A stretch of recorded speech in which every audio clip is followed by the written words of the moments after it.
Tengan ustedes muy buenas tardes, bienvenidas y bienvenidos a la segunda charla sobre antisemitismo en el marco de la aplicación de la Ley 3184-E y la adhesión del Superior Tribunal de Justicia, artículo 1 de la resolución del Ministerio de Relaciones Exteriores, Comercio Internacional y Culto número 114 del 4 de junio del año 2020.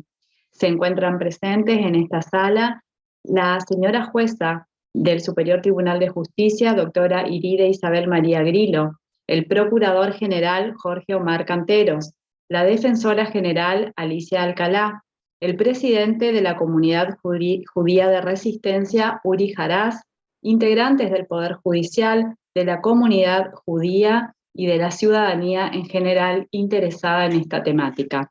La charla de hoy estará a cargo nuevamente de Ariel Helblum, director del Centro Simón Wiesenthal para América Latina, organización internacional de derechos humanos que toma las lecciones del Holocausto para aplicarlas a la lucha contra el racismo, la xenofobia, la discriminación, el antisemitismo y el terrorismo. Por favor, antes de darle la palabra al capacitador, vamos a solicitarles mantener las cámaras encendidas y los micrófonos silenciados.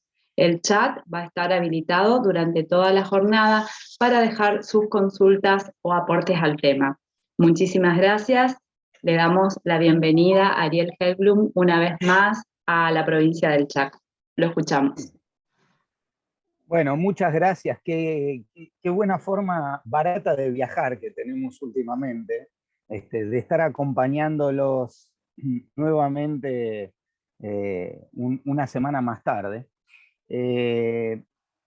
Antes que vayamos a empezar, me quedé con que habíamos, uno de los temas de las preguntas que habían hecho hacia el final, tenía que ver con la dificultad de cualquier persona lógica y razonable de poder entender cómo todavía existía negacionismo. Y cómo es que hay gente que todavía seguía teniendo argumentos para negar lo que probadamente, histórica y probadamente ocurrió. Al respecto, al final va a volver a aparecer todas nuestras redes sociales, pero en nuestro canal de YouTube está subida una charla, una capacitación de 1 hora que dimos hace 15 días atrás sobre este tema, sobre el negacionismo, con lo cual está más que disponible, con muy buen material y con muy buena explicación para que cualquiera que se interese pueda entrar en nuestro canal y pueda ver. Entrando en el tema directamente del día de hoy, y espero que, digamos, cuenten todos ustedes con este material que les había dicho que podía ser más fácil. Igualmente, lo que vamos a hacer es, a lo largo de la charla de hoy, es tratar de entrar ya en un elemento jurídico, plenamente jurídico, que es la definición de antisemitismo y cómo hacerla conjugar dentro de nuestras leyes, con ejemplos claros y concretos de por qué se dan en determinadas situaciones y por qué debería tener que ser aplicable, o por qué es aplicable, junto con, digamos, la explicación que ustedes fueron teniendo de las distintas formas en la charla de la semana pasada, con lo cual les va a ser fácil de entender. Y si así no lo fuese, de la misma forma que la semana pasada, traten de anotarse las preguntas para que al final de la exposición yo pueda tranquilamente volver a explicarse. Vamos a entrar directamente en el material de hoy y vamos a hacer acá lo siguiente. Muy bien. La semana pasada les conté que, digamos, Argentina adoptó una norma a través de me parece que tenemos que empezar desde antes. Argentina es parte de un organismo internacional llamado Alianza Internacional para el Recuerdo del Holocausto. cuyas siglas en inglés son esas que ven ahí, International Holocaust Remembrance Alliance. Este organismo, creado en el año 2000 por quien entonces era el primer ministro sueco Göran Persson, junto con Tony Blair, el primer ministro británico, y Bill Clinton, presidente de los Estados Unidos, en el año 2000 entienden que el mundo está enfrentándose a una nueva ola de crecimiento de mensajes de odio y de antisemitismo, y que es necesario insistir en la necesidad de que se enseñe el Holocausto en las escuelas y en los centros educativos, que la memoria del Holocausto siga viva, porque somos la última generación que va a tener el privilegio de poder escuchar en primera persona los relatos de las víctimas que todavía sobrevivieron a aquella barbarie. Por lo tanto, tenemos la obligación de poder enseñar y transmitir en el momento que estas personas no estén. Al respecto, Argentina es parte, les decía, de este organismo desde casi su inicio. En el año 2002 Argentina pide formar parte, y al día de hoy es el único miembro pleno de este organismo perteneciente a América Latina. Esta institución no es una institución judía, sino que es un organismo internacional de la misma forma que puede ser la FAO para la alimentación o UNICEF para el cuidado de los niños, o el Tratado digamos, de Energía Atómica. Es un organismo internacional cuya presidencia es rotativa, cuya sede central administrativa está en Berlín, y tiene a la fecha 35 miembros. Estos miembros son todas democracias. Para ser miembro de este organismo, sí o sí hay que ser una democracia. Y este club selecto tiene como miembros, para hacerlo sencillo, a casi todos los países europeos, Estados Unidos y Canadá, Australia, Israel y Argentina. Se acabó. Hay miembros como Uruguay, como Brasil y El Salvador, que son observadores. Nueva Zelanda fue admitida como observadora. Colombia pidió ser parte y va a ser observadora en algún momento, pero miembros plenos solo Argentina.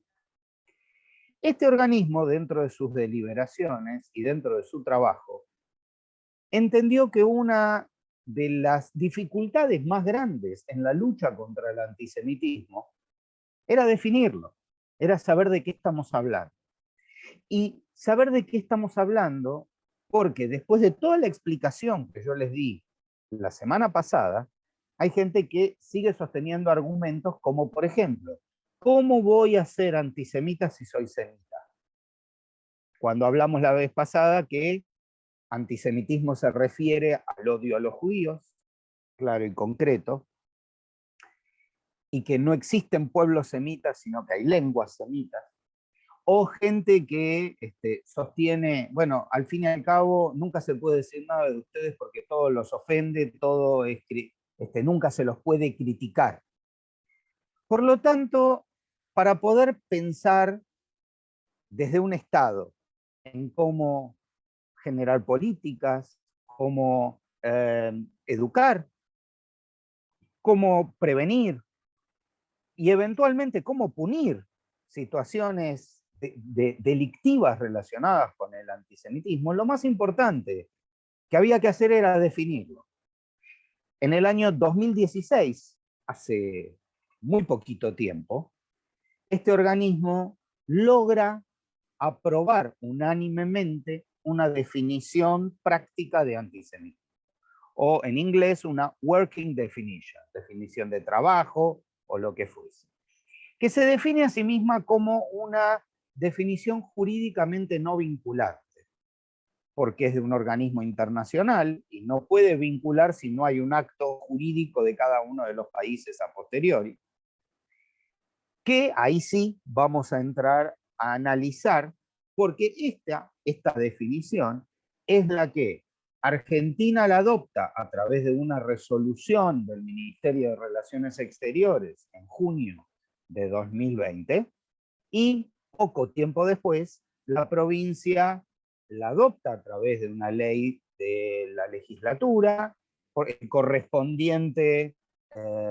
decreto del Poder Ejecutivo y una acordada de la Corte Suprema de la provincia o el Tribunal Superior que adopta la definición de antisemitismo. Ahora bien, vamos a analizarla de a poco y después vamos a ver de qué manera la podemos utilizar. La definición tiene tres partes, si es que la tienen ahí. Primero, un enunciado de lo que llama la definición jurídicamente no vinculante, donde en pocos renglones, y si uno la lee, parecería ser una definición muy vaga, en la cual se refiere a que cuando estamos hablando de antisemitismo es una cierta percepción sobre los judíos que puede definirse como odio a los judíos o a alguien porque parezca judío, a sus bienes, a sus cosas o a la cultura.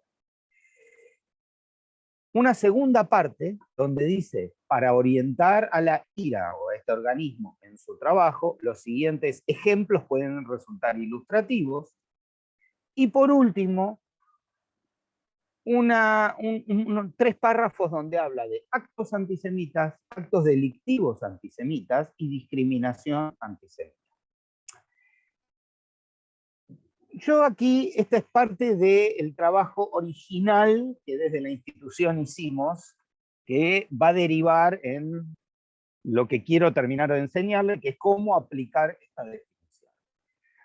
Todos ustedes trabajan o están relacionados de alguna forma con la ley o con el poder judicial, y sabemos que en 1988 fuimos uno de los primeros países de la región que tuvimos una ley antidiscriminatoria, la 23.592, que tiene solamente 3 artículos. Rápidamente, un primer artículo donde dice que quien arbitrariamente impida, obstruya, restrinja el pleno ejercicio sobre base igualitaria de los derechos y garantías reconocidos en la Constitución. Se consideran particularmente los actos y omisiones discriminatorios por motivos de raza, religión, nacionalidad, ideología, opinión política o gremial, sexo, etc. Todas las ideas de lo que queremos poner dentro de lo que es discriminación, con nuestra cabeza en 1988, no con nuestra cabeza actual, que tenemos muchas otras cuestiones en mente, y que evaluará el Poder Legislativo de actualizar o no esta ley. El segundo artículo lo que dice es que cuando estos actos han sido cometidos por persecución u odio a alguien por raza, religión, nacionalidad, otra vez todo esto mismo, o con el objeto de destruir en toda una parte un grupo nacional, étnico, racial, religioso, se eleva la pena. Es decir, es un agravante. Y uno tercero, donde dice aquellas personas que participasen en una organización o realizaren propaganda para llevar adelante este tipo de ideas pensando en otros por los mismos motivos que volvimos a hablar. Si nosotros analizamos lo que este organismo internacional hizo y lo que trabajó, yo digo que nos vamos a encontrar con una buena casualidad. ¿Por qué? Porque habla de actos antisemitas, actos delictivos son considerados, o delitos antisemitas, y por último, discriminación antisemita. Y aquí yo los invito a que hagan una flecha imaginaria en el cual el primer párrafo que habla de que los actos antisemitas son considerados delitos, etc., casi les diría que es una coincidencia con el artículo 3 de nuestra ley antidiscriminatoria. El segundo párrafo es casi una coincidencia con el segundo artículo. Y el tercer párrafo es casi una coincidencia con el artículo 1. Con lo cual, los 3 fundamentos de nuestra ley antidiscriminatoria son los mismos fundamentos de la definición. intercambiados en el orden, pero es casi exactamente lo mismo. Con lo cual, y aquí viene mi argumentación que les invito a compartir a partir del día de hoy, es que nosotros tenemos una ley antidiscriminatoria general. Por supuesto, no puede ser para un grupo o personas en particular. La idea es que, dada esta casualidad y dada que la provincia y casi todas, digamos, 18 de los 24 distritos de la nación adoptan esta definición, cuando el acto, el delito o la discriminación son antisemitas, para saber si se confirmaron o no se confirmaron, vayamos sencillamente a los casos que nos ilustra la definición a continuación. Si los vamos a encontrar, entre comillas, tipificados, porque no es un tema penal, pero si los encontramos explicados dentro de la definición, pues bien, no necesitamos una interpretación para ver si esto hubo una intención de discriminar, sencillamente porque ya no es subjetivo, sino que es objetivo. Espero que esto sea claro a los efectos de una mente jurídica, digamos. Estamos transformando en objetivo lo que hasta hoy era subjetivo. Hasta hoy, jueces, fiscales, los abogados que queríamos llevar un tema, o los defensores, teníamos que encontrarnos con demostrar que había una, es decir, que realmente cómo había que interpretar si esta discriminación, el delito o el acto era verdaderamente antisemita. La presencia de la definición y sus ejemplos, cuanto menos invierte la carga de la prueba, porque si nosotros vamos a tener absolutamente determinados los ejemplos y vemos que un ejemplo de la definición lo vemos cristalizado en un hecho de la vida real, sencillamente vamos a estar frente a una discriminación, un acto o un delito antisemita, y sencillamente será el otro el que tenga que demostrar que no lo es. ¿Queda claro hasta ahí? Háganme una seña y seguimos. La definición dice, antes de entrar en los ejemplos, y tiene que ver con cosas que yo explicaba la semana pasada, que las manifestaciones pueden incluir ataques contra el Estado de Israel concebido como una colectividad judía.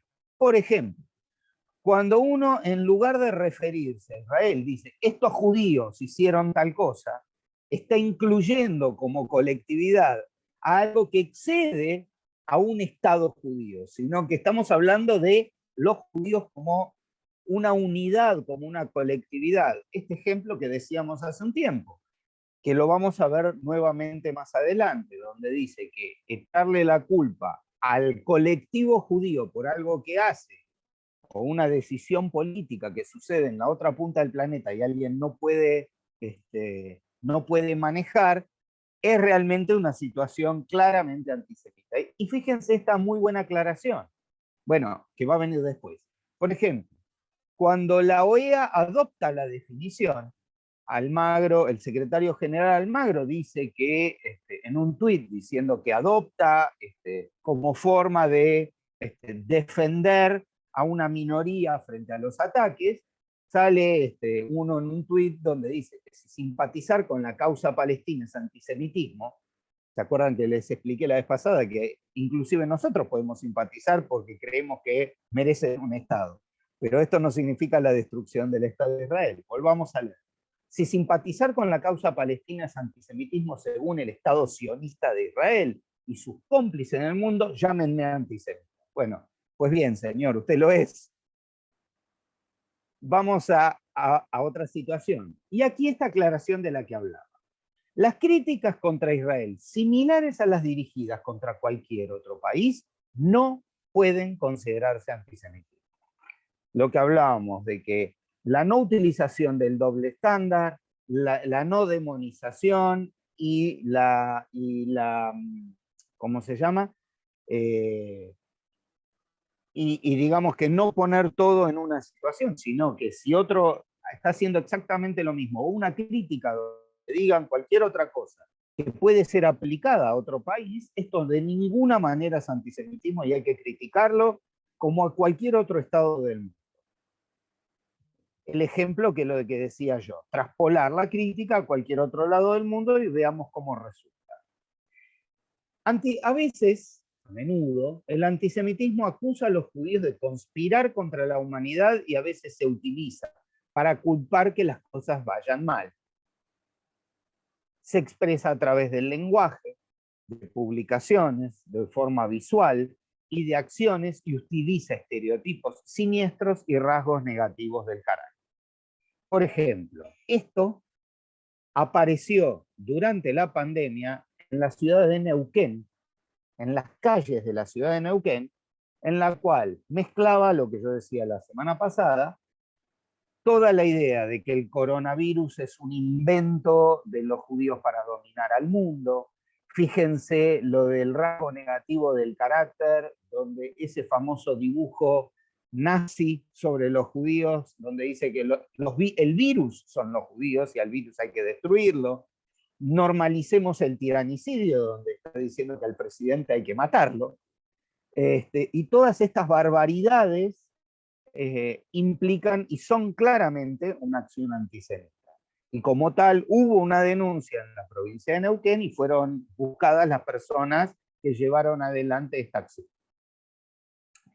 Y empezamos. Pedir, apoyar o justificar muertes o daños contra los judíos en nombre de una ideología radical o de una visión extremista de la religión. Señores, esto ya nos llevó a 2 atentados en el año 92 y 94, de gente que sostenía que había que matarnos a todos, y gente que hasta el día de hoy sigue sosteniéndolo de la misma manera. Pero, como les anticipé, esta frase, por ejemplo, es del señor Roger Waters, que yo antes les conté la vez pasada, donde él dice de que hay que estar en contra de nosotros, porque dice que nosotros nos creemos más que los demás, que somos excepcionales, que el mundo está hecho para servirnos. Son estas manifestaciones que él hace cuando él cree que no lo están grabando, pero es su verdadero pensamiento y la verdadera idea de lo que él quiere transmitir. Y lo hace en más de una ocasión. O esta gente, a quien conocemos, hay un video subido también en nuestra página, donde en un acto en el año 2013 estaban presentes en una mezquita en Flores pidiendo la destrucción del Estado de Israel. Sigamos. Formular acusaciones falsas, deshumanizadas, perversas o estereotipadas sobre los judíos como tales, o sobre el poder de los judíos como colectivo, aunque en forma no exclusiva, el mito de la conspiración judía mundial, el control de los medios de comunicaciones, la economía, el gobierno u otras instituciones de la sociedad. Esta señorita que dijo que le echaban del canal en el que estaba porque los judíos nombran y que no entiendo por qué nombrarlos lo lastima, pero vamos a ir a un caso concreto, que es uno de los 2 casos de jurisprudencia que ya existen en el país de aplicación de la definición. En Córdoba, durante el principio de la pandemia, un docente en clase sostiene, ¿qué tienen los judíos para ofrecer, chicos? ¿Qué es lo que normalmente ofrece? Plata, ni más ni menos.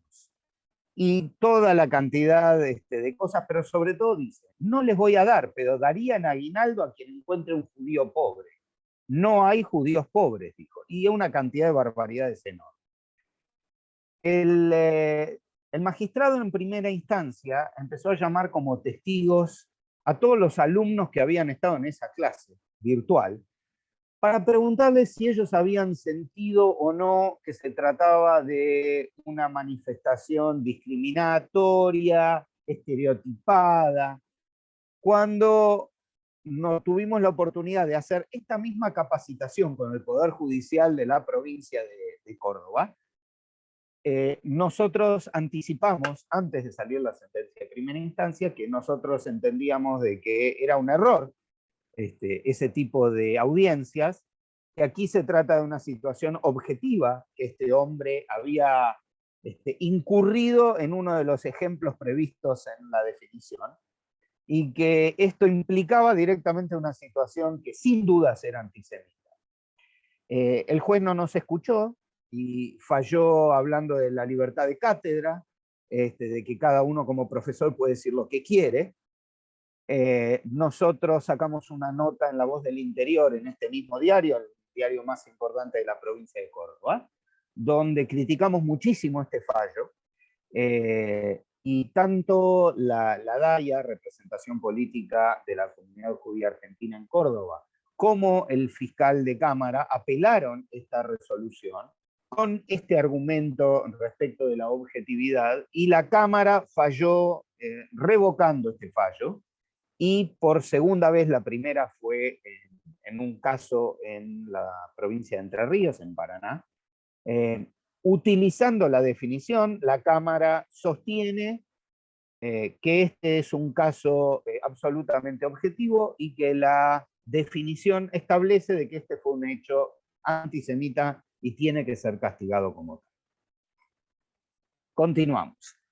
Acusar a los judíos como el pueblo responsable de un perjuicio, real o imaginario, cometido por una persona o grupo judío, incluso de los actos cometidos por personas que no sean judías. Para esto, para ser claro y concreto, cuando alguien de nuestra comunidad hace algo reprochable, decir que todos los judíos lo hicieron, o que somos todos iguales, o que es culpa de los judíos ser de esta manera, o bien había un muy viejo chiste, inclusive creo que ya era viejo cuando yo era chico, que decía que un judío había sido el culpable del hundimiento del Titanic, porque fue un tal iceberg,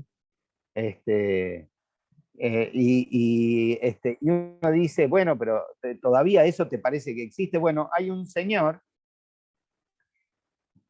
que falleció, un periodista de televisión pública, que cuando murió Kobe Bryant, el basquetbolista, dijo que la culpa era del helicóptero Sikorsky, judío, que no era judío, que mató a Kobe Bryant. ¿Les causa gracia? Miren, es exactamente la misma barbaridad que ese viejo chico. Negar, bueno, y acá estamos hablando del negacionismo, negar el hecho, ámbito, los mecanismos de las cámaras de gas, de la intencionalidad del genocidio del pueblo judío, bueno, todo lo que explicamos la semana pasada, por ejemplo, libros que se venden al respecto.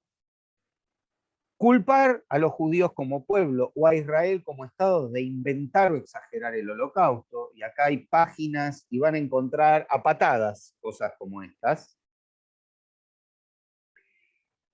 Bueno, el tema de la doble lealtad, es decir, acusar a los ciudadanos judíos de ser más leales a Israel o que tienen prioridades en otros lados. Y esto lo dijo este señor periodista en su programa en Crónica TV, en horario central en la televisión, donde dice que los judíos teníamos que elegir si queríamos ser argentinos o israelíes.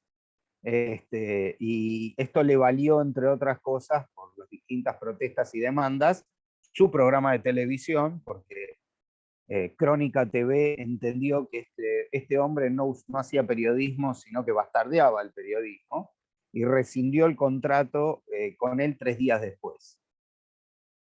Denegar a los judíos, ¿se acuerdan lo que hablamos la vez pasada? Denegar a los judíos su derecho a la autodeterminación, alegando que la existencia del Estado de Israel es un empeño racista.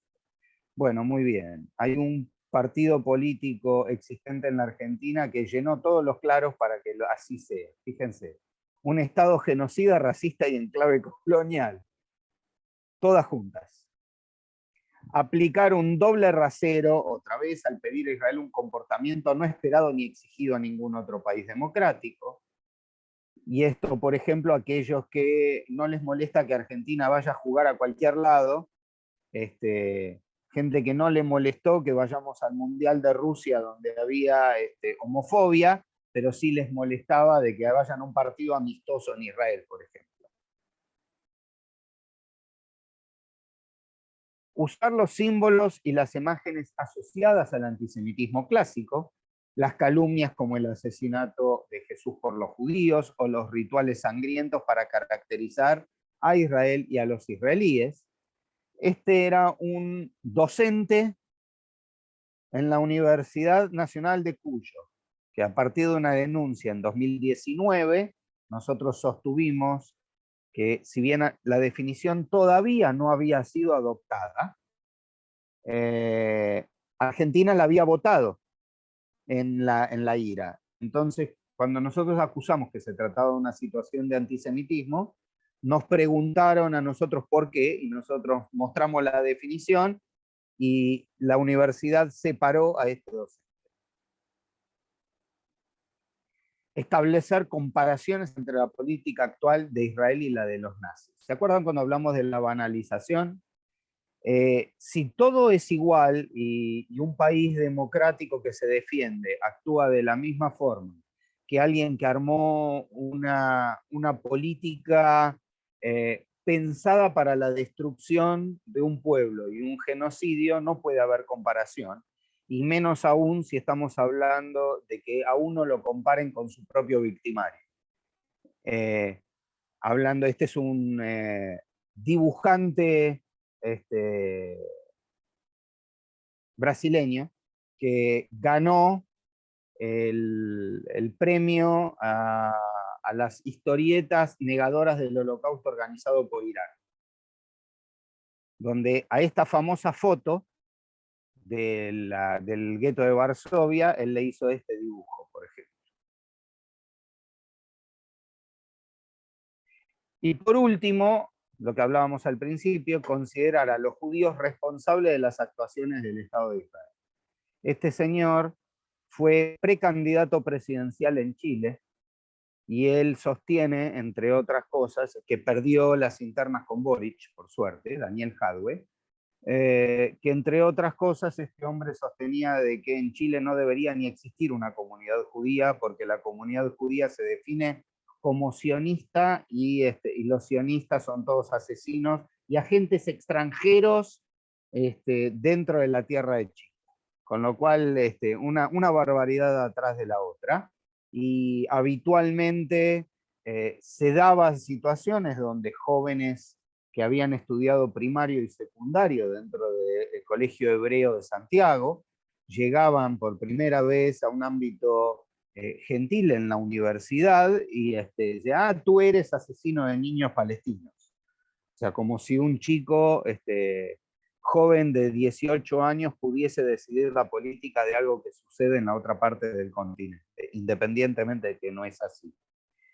Bien, les dejo nuevamente para que aquel que se olvidó todas las redes que están acá, vuelvo a decirle, le falta el canal de YouTube, que es Centro Simón Wiesenthal, es fácil, y ahí van a tener el material del que estábamos hablando. Y mientras buscan esto, Celina, yo te voy a pedir si hay alguna pregunta que hayan puesto, que se Sí, me haya escapado y que me sí, la sí, puedas ir leyendo, si sí. podés. Dice, me gustaría saber cuál es su opinión con respecto al estado del juicio por el atentado terrorista contra la AMIA. ¿Cuál es su parecer con respecto al destino final de dicho juicio? Hay varias, es una larga. Si podríamos tener en algún momento una sentencia que describa la real verdad de lo sucedido y si puede comentar todo lo que subyace y todas las implicancias con respecto al tema AMIA. Y si en Argentina podría volver a pasar algo parecido, ¿qué podríamos hacer desde la prevención y desde el sistema judicial que incluye a los y las abogadas del ejercicio de la profesión para prevenir estos lamentables sucesos? Bien, ustedes saben que en hebreo y en yiddish se lee al revés, de un lugar para, se lee al revés, se lee de izquierda a derecha, con lo cual voy a empezar por el final de la pregunta. Cuando recién había sucedido el atentado a AMIA, yo recuerdo que en distintos reportajes en televisión, el juez que tenía a cargo la primera época, el juez Galeano, habitualmente decía, yo les pido paciencia porque no estamos preparados, ni el sistema judicial argentino, ni los jueces estamos preparados para esto. Con muchísimo lamento, yo tengo que sostener que casi 30 años después seguimos igual. Yo creo que no ha habido una preparación del Estado argentino en pensar que puede o no puede llegar a haber un tercer atentado. Y la muestra clara y concreta es la presencia de este avión que, de casualidad, porque necesitó cargar nafta, nos dimos cuenta de que hay algo raro que estaba sucediendo y que Irán sigue haciendo operaciones, y esto lo charlamos la semana pasada, donde antes lo hacía en forma oculta desde la triple frontera y hoy lo hace con una base a la luz del sol desde Venezuela. Con lo cual, esta respuesta creo que es clara y tiene que haber alguna seriedad en algún momento. Hay algunos cambios que hemos hecho, la creación de la UIF, para poder investigar, pero creo que hay más situaciones de ver, de investigar de dónde vienen los fondos, si alguien recibe una donación de más de 400.000 pesos, y no de reales actividades de lavado de dinero. Y de investigación en serio sobre temas de terrorismo. Creo que estamos igual que al principio y hemos aprendido muy poco. Respecto del tema AMIA, creo que es un tema en sí. Es un tema difícil, hay cosas que ya se saben. En la causa está claro que hubo una planificación y organización y financiamiento desde Irán, que Hezbollah fue la mano ejecutora, y estas cosas se saben. Si vamos a tener una sentencia o no vamos a tener una sentencia va a depender de algo tan aleatorio como que alguna vez podamos escuchar o poner en el banquillo de los acusados a gente que está viviendo en otro país que no lo va a entregar, o bien que en algún momento el Congreso de la Nación entienda que hay que tomar otras medidas, como por ejemplo crear para situaciones de terrorismo juicio en ausencia, la situación de, digamos, de poder avanzar en el instituto de juicio en ausencia, sin entrar a sostener si está bien o está mal. Digo que es una de las situaciones que puede mover el statu quo. No me acuerdo si hay algo más dentro de la pregunta que dejé sin contestar, pero a ver, recordámelo. Era una pregunta compleja, pero intenté. Bien, era la opinión sobre el estado del juicio, sobre el parecer al tema, si hay alguna sentencia que describa la real verdad de lo sucedido, lo que subyace y las implicancias del tema, si en Argentina podría volver a pasar algo parecido. Bueno, creo que lo dije. Sí, y después si el sistema judicial podría hacer algo para la prevención. Después hay otra pregunta acá en el chat. Llegué a leer una, a ver, vamos a buscarlas, a ver, así podemos contestar a todas. Sí. A ver, es la Sí.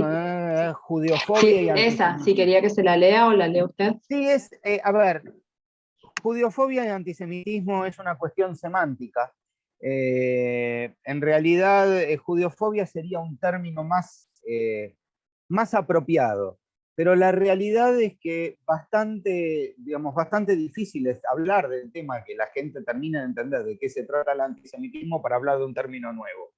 Yo creo que si a nivel internacional el organismo como la IRA está hablando de este tema y le pone de título antisemitismo, no lo compliquemos cambiándole el nombre o hablando del tema semántico. Además porque la definición dice de qué estamos hablando. Si es distinta a la europea, a la americana, bueno, y especialmente de Sudamérica, sí, cada sector tiene sus propias especificidades. Hoy se está viviendo cosas en Estados Unidos, en Europa, que no las estamos viendo aquí, y a su vez vemos cosas aquí que no se ven en otros lados. Son distintos fenómenos, sí, claro y concreto. ¿Es antisemitismo el manejo de los medios de comunicación? Están dando los ataques entre Israel y Gaza con la operación Amanecer. Bien. Yo no sé si aquí hay un tema de antisemitismo.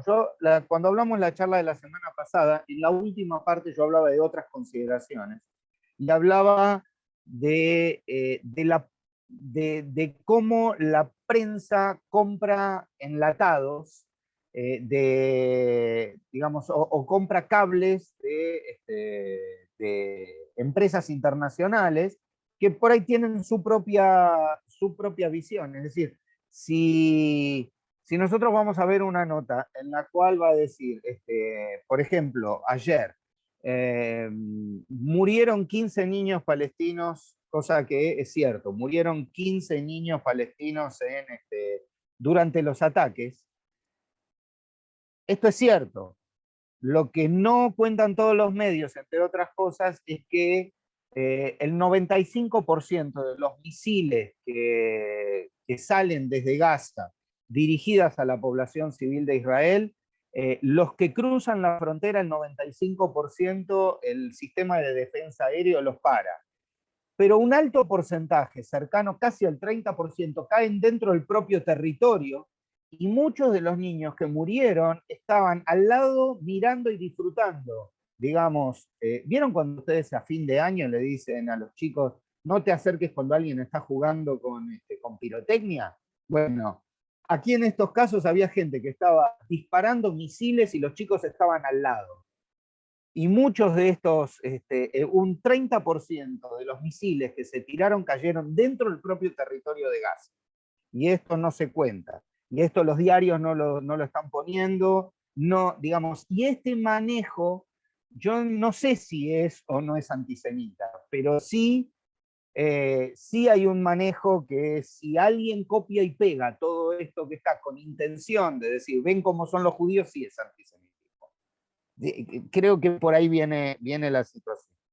Voy a seguir a ver. Bien, había una pregunta que quedó arriba que A hace la ver. doctora Alcalá, dice, ¿por qué manifiesta que es una calumnia la muerte de Jesús? ¿Podría aclarar ese punto?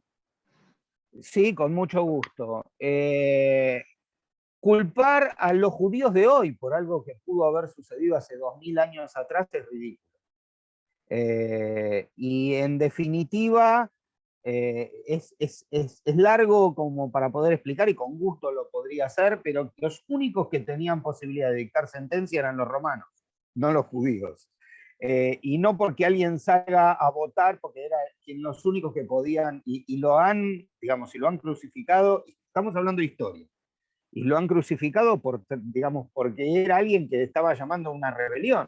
Es decir, entonces hay a una rebelión al poder instituido. O sea, alguien que se decía a sí mismo rey de los judíos, o que decían, usted se considera rey de los judíos, cuando aquí no puede haber otro reinado que el César. Con lo cual, seguir sosteniendo a lo largo del tiempo de que los judíos son los asesinos de Jesús no corresponde. ¿Ok? Bien. Bien, después dice, además de los ejemplos dados que coinciden con los ejemplos de la definición, si hubieron otros casos donde se demostró antisemitismo. Sí, claro. A ver, yo estoy tomando uno para cada uno y vamos a encontrarlos todos los días. Ahí me están aclarando, dicen, no recuerdo cuál de los papas se expidió. Sí, el Concilio Vaticano II en el año 1963. Juan XXIII lo llamó y terminó con Pablo VI. 1966. Muy bien, gracias, doctora. Después preguntan qué acciones o medidas se articularon desde su institución como protesta o disconformidad por la permanencia del avión iraní en nuestro país. No, es decir, la que nosotros sostenemos es cuando yo no es que tengo que ir a protestar o discutir, creo que quien tiene que actuar es la justicia que hasta ahora está haciéndolo. Es decir, no tengo que salir a hacer ninguna protesta, sino en todo momento que alguien me pregunta, me parece que esta, entre comillas, casualidad de que paró a cargar nafta y que alguien se dio cuenta y que no lo dejan salir y que están investigándolo, y hay algo extraño ahí. la justicia deberá tener que investigar, no nosotros. Y me parece que hasta ahora se está haciendo como corresponde. Es decir, no, yo no tengo que salir eventualmente a protestar por algo que se está haciendo como corresponde que se haga y que no somos nosotros quienes lo tenemos que hacer. ¿Hay alguna otra ahí? Sí. ¿Considera A ver. viable o necesaria tener una nueva ley antidiscriminatoria en Argentina que considere el principio de interseccionalidad y en el conjunto a actos discriminatorios contra otros colectivos como las personas con discapacidad, afrodescendientes, por decir, prevea y actualice y sancione los actos discriminatorios contra el colectivo judío? En realidad, toda mejora que se pueda hacer a la ley, bienvenido. Yo entiendo de que a mí, si yo tuviese la posibilidad de sentarme con quienes redactan las leyes, como pasó hace un tiempo, y pensar en una mejora a la ley antidiscriminatoria, yo pensaría en cómo llenar de agua las lagunas o los claros que nos quedaron con el ejercicio durante todo este tiempo. Es decir, por ejemplo, si la venta de productos nazis es un delito o no es un delito, que es una discusión. Si, si eventualmente la publicación de artículos, no artículos, sino de libros que tengan que ver con esto, o la venta, se transforman o no se transforman en un delito, de odio de todo tipo, digamos. Yo creo que una ley que tenemos de 1988 en un mundo cambiante merece una actualización. En cuanto al antisemitismo se refiere, yo creo que agregándole la definición o haciendo referencia a la definición me sobra. Sí, me quedó de la pregunta, de la forma que estaba redactada, el tema de incorporar la interseccionalidad. Yo lo dije la semana pasada, la interseccionalidad es un concepto que a mí no me convence. Esto de que el mundo está dividido entre opresores y oprimidos y todos los oprimidos tienen que estar de acuerdo frente a todos sus opresores, es poner a todo el mundo en blancos y negros que no están así.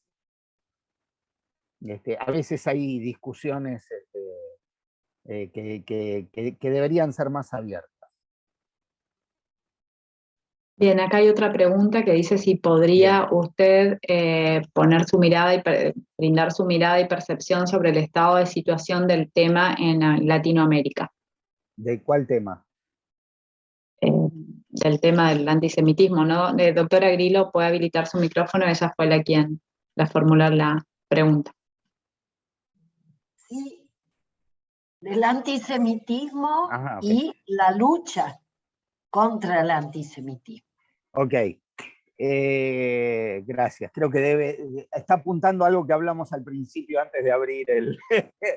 Bien, creo que estamos en distintas situaciones en distintos países de la región. La región es muy diferente. Para empezar, nosotros tenemos aquí en la Argentina tenemos una enorme y larga tradición de aprender a vivir en conjunto, de ver cómo podemos ser una sociedad más rica respetándonos entre todos. Y esto nos llevó a que fuimos uno de los primeros países en la región que tuvimos una ley antidiscriminatoria. Mi recorrido por la región habla de que hay países que tienen buenas leyes antidiscriminatorias o van haciendo leyes alrededor del tiempo. Por ejemplo, Brasil ha declarado en determinado momento que la negación del holocausto es un delito. Colombia entiende que el antisemitismo debería estar prohibido por la ley, o es algo previsto dentro de la ley antidiscriminatoria, pero hay países que ni siquiera están en la primera generación. Paraguay no tiene ley antidiscriminatoria. Y Chile tiene una situación donde tiene una ley antidiscriminatoria que, digamos, a todos aquellos medianamente leídos se van a acordar de que salió como reacción, digamos, después de discutir mucho sobre una ley antidiscriminatoria. Chile saca una ley antidiscriminatoria después llamada Ley Zamudio, por una situación en la cual un chico LGTBI fue muerto a golpes. Y dentro de esa situación entendieron que era necesario conseguir una ley antidiscriminatoria, pero la condena es muy leve y los trámites son muy engorrosos. Y respecto al antisemitismo, Chile es uno de los lugares más complicados en estos momentos, por miles de razones, pero convive, y voy a utilizar lo que aprendimos la semana pasada, o lo que ustedes aprendieron de lo que yo intenté explicar la semana pasada. Convive todo el antisemitismo que viene de la vieja derecha y de la presencia nazi que existió, con una dictadura de Pinochet que apoyó ese tipo de pensamiento y no fue echada, sino que se fue, dejando yo diría, un campo minado atrás. Una izquierda extrema con un pensamiento muy anti-israelí, una presencia de la comunidad palestina más grande fuera del mundo árabe, cuyos dirigentes, y acá aclarémoslo, en las elecciones de la comunidad palestina, que son alrededor de 400.000 miembros, no votan los 400.000, no votan más de 800 personas. Y de esas 800 personas, los dirigentes que salen elegidos desde 2014 son muy radicalizados y vienen con un mensaje muy cargado de hostilidad hacia los conciudadanos judíos. Dentro de toda esa terrible mezcla hay una muy pequeña comunidad judía que siempre estuvo acostumbrada a ser de muy bajo perfil, y los políticos prefieren, y esto corre por mi cuenta, pensar que hay 400.000 votos de un lado contra 15.000 y hacen de cuenta que el tema no existe. Lo cual, la situación es una situación difícil, y aquellos que por ahí siguen nuestra tarea van a ver que no menos de una vez por mes van a escuchar algún tipo de protesta nuestra de algo que pasa en Chile, donde cada vez que tenemos la posibilidad de viajar a hacer algo, Chile tiene que ser parte de ese viaje, porque es donde nosotros tenemos una tarea muy, muy grande por hacer. Venezuela, lo que tenía que pasar ya pasó. Es decir, durante la primera época de Chávez, el antisemitismo era absolutamente fuerte, y hoy en Venezuela hay menos de un 25% de lo que llegó a ser la comunidad judía en su mejor momento. Muchos de ellos se han tenido que ir. Con lo cual, bueno, creo que más o menos hice un panorama general de la región. Bien, acá dice, la ley contra actos de discriminación, como ha referido de finales de la década del 80, está orientada especialmente al derecho penal. Actualmente el enfoque de derechos humanos, selectividad penal mediante, cuestiona la utilización del derecho penal para este tipo de políticas públicas. ¿Considera que debe tener una visión más integral la ley, en el sentido de incorporar otras estrategias contra la discriminación, además de la condena penal? Sí, y creo que nosotros la hemos utilizado de otra manera.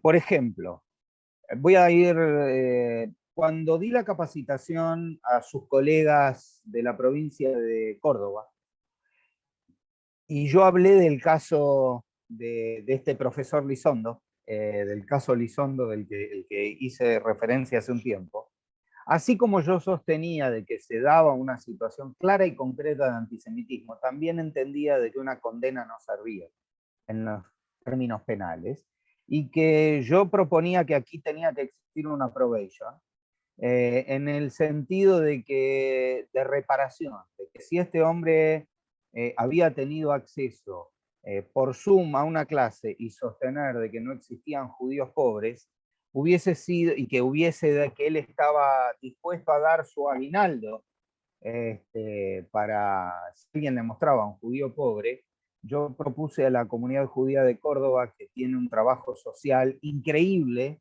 y que dentro del centro israelita de Córdoba hay un comedor para judíos y no judíos que no tienen lo que comer, donde se juntan alimentos para los que no tienen lo que comer, remedios para los que no tienen cómo curarse, trabajo, ropero para aquellos que no tienen lo que ponerse, y que este hombre tenga que hacer trabajo social en este lugar, y que no solamente eso, sino que además tener la obligación de dar a conocer de que esto existe, para que la gente pueda tener una idea diferente de la que él se ocupó de decir en una clase, y mostrar de que es absolutamente mentira y tener la posibilidad de reparar.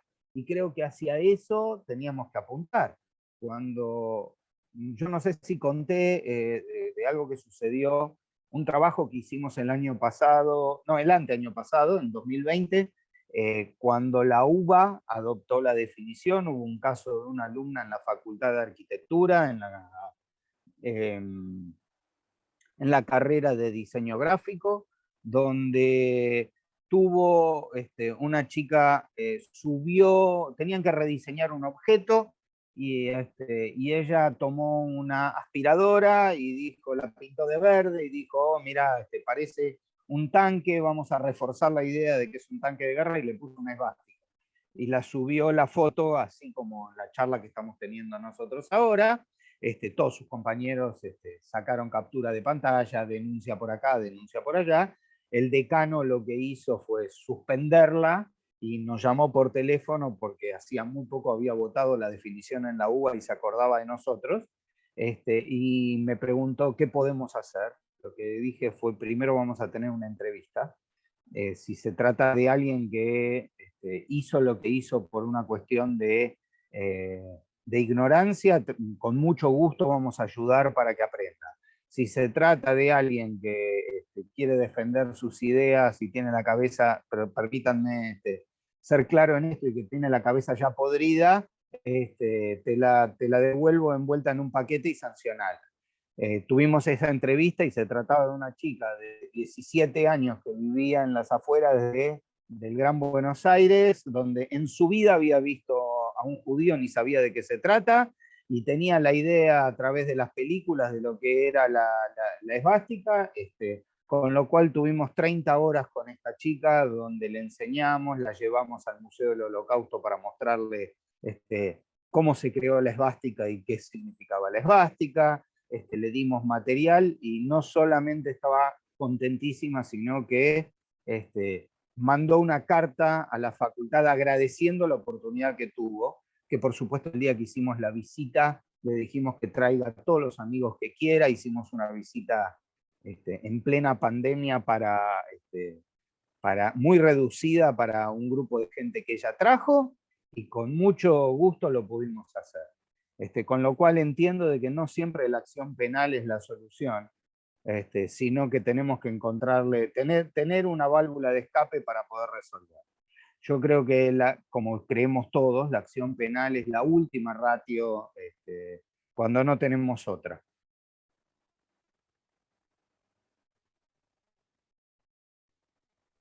Bien, no hay más preguntas, sino agradecimientos por su aporte. Si alguien tiene alguna cuestión, quiere habilitar su micrófono, lo puedo hacer.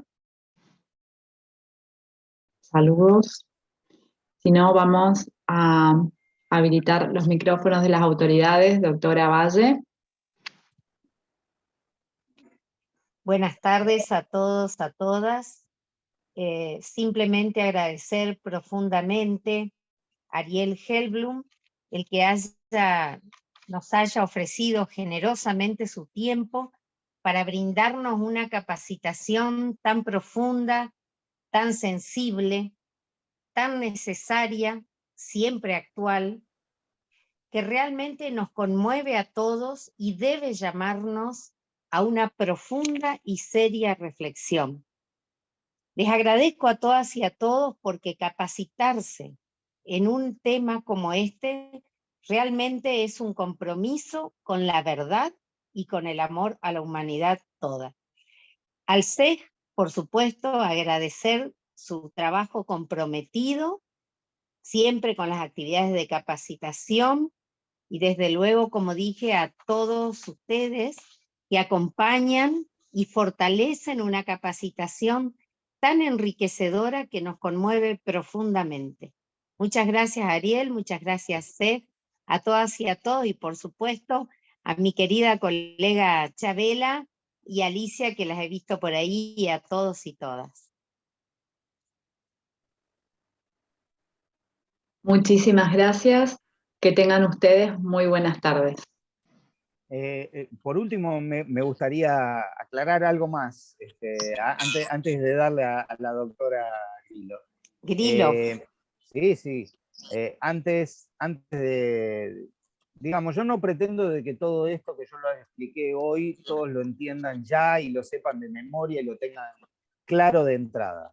Pero tienen toda la posibilidad de mi aporte que si en alguno de los juzgados les toca un caso concreto, pueden tranquilamente contar con nuestro apoyo, nos ofician, nos cuentan de qué se trata, les vamos a hacer un estudio y con gusto nosotros vamos a enviarle un dictamen para poder ayudarlos, cosa que ya estamos haciendo con otros tribunales. Creo que correspondía agregarlo, y gracias por sus palabras, doctora. Adelante, doctora. Grillo. No, de mi parte no, ya agradecer y lo dijo todo Emilia. Solo recordar que íbamos a cerrar, en esto quedamos en el encuentro anterior, con una breve reflexión, muy breve, de la doctora Alicia Alcalá y del procurador, y la despedida con Natán. Son solo unos minutitos. Bueno, no sé si puedo hablar. Sí, adelante. Bueno, no, yo creo que no hay más que una sola palabra, que es gracias. Gracias por haber hecho posible esta capacitación. Gracias, Ariel, por haber aclarado conceptos que muchas veces y sin darnos cuenta los tenemos un poco confusos. Gracias también por darnos estos elementos para el caso en que necesitemos estar en alguna situación que se nos plantee. Esperemos que no por no querer comunicarnos con Ariel, sino para no tener ningún caso de antisemitismo. Y agradecerles porque en realidad estuvimos hablando en estas 2 jornadas, en base, el origen es la dignidad humana, el respeto a la dignidad humana, a todos los seres humanos, y también la lucha contra la violencia en todas sus formas. Y creo que esto justamente, en esto radica lo que nos estuvo explicando Ariel. Aparte, voy a hacer una confesión, decirle a Natán que soy una profunda admiradora de sus palabras. Cada vez que tengo la oportunidad de escucharlo, es una luz para mi vida personal y profesional. Así que muy contenta de haber compartido estos 2 días con ustedes. Muy amables. Gracias. Por favor, muchísimas gracias. Para cerrar estos 2 hermosos encuentros muy importantes, quería en primer lugar agradecerles a todos este tiempo que hemos dedicado a todos los profesionales de la justicia de nuestra provincia, que se han dado el tiempo de invertir en la capacitación, en esta capacitación importante, porque es importante. Quería rescatar una de las preguntas que se hicieron en el chat, sobre la importancia de seguir ampliando la legislación de la ley de antidiscriminación, que así como el aporte de esta ley que amplía los efectos del antisemitismo, que se amplíe la ley de antidiscriminación para tipificar, perdón por mi pobre léxico judicial, ¿no es cierto? Pero para también proteger más a otros colectivos, a otras minorías en actos discriminatorios, y que la justicia también los pueda proteger, de manera que, así como la ley de antidiscriminación de la IRA puede y debe ayudar a que la justicia, a través de estas capacitaciones, pueda abarcar, y que los tribunales, y que los abogados, y que los fiscales, y toda la justicia pueda cumplir la función sagrada de construir entre todos una sociedad cada vez mejor, ayudarnos a encaminar nuestras conductas, ayudarnos a ser mejores personas, que también esto sea un puntapié importante para seguir construyendo sociedades más justas, sociedades más equitativas, mejores personas, mejores adolescentes, mejores niños, mejores adultos, y mejores familias, mejores escuelas, una mejor ciudad, una mejor provincia, y así realmente velar por una mejor dignidad humana. Y creo que vamos en un buen camino. Hay esperanza, hay un mejor futuro para todos. Muchas gracias. Gracias. Muchísimas gracias. Ay. Jorge Canteros, y ahí sí nos vamos. Jorge, acá te estamos viendo. Gracias, Natán. Gracias a ustedes.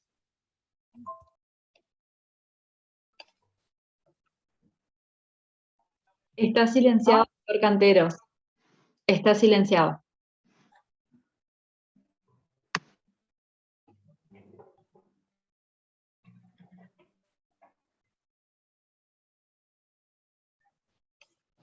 Ahí se me escucha.